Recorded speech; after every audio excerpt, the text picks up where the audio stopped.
ఖర్చు పెట్టేది చారాణా, బయటకు చెప్తున్నది మాత్రం రూపాయి. ఇది టాలీవుడ్లో ట్రెండ్ అయిపోయింది.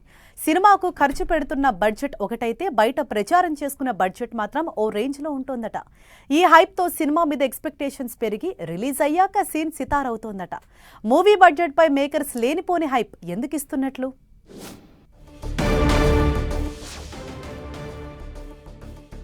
కొంప ముంచుతున్న ఫేక్ బడ్జెట్స్ ఇండస్ట్రీలో ఇప్పుడు ఇది హాట్ టాపిక్ గా మారింది.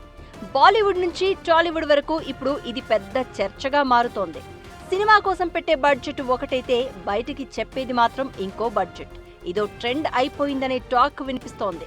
అసలు సినిమా బడ్జెట్ కంటే బయటకు చెప్పే ఫిగర్ మాత్రం భారీగా ఉండడంతో సినిమాపై ఆడియన్స్ కు ఎక్స్పెక్టేషన్స్ పెరుగుతున్నాయి.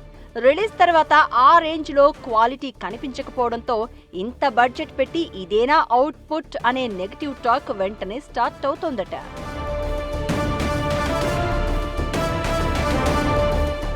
ఇప్పటికే బాలీవుడ్ లో రామాయణ్ మూవీకి 4000 కోట్ల బడ్జెట్ అంటూ లీక్స్ రావడం, టాలీవుడ్ లో మహేష్ బాబు వారణాసి ప్రాజెక్ట్ 1500 కోట్ల బడ్జెట్ అంటూ ప్రచారం జరగడం పెద్ద చర్చకు దారితీసింది.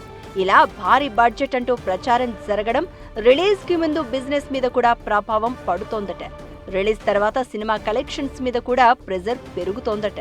చివరికి సినిమా కంటెంట్ కంటే బడ్జెట్ డిస్కషన్ ఎక్కువవుతూ ఉండడం మేకర్స్ కే రిస్క్ అవుతుందని ఇండస్ట్రీ వర్గాల్లో టాక్ నడుస్తోంది.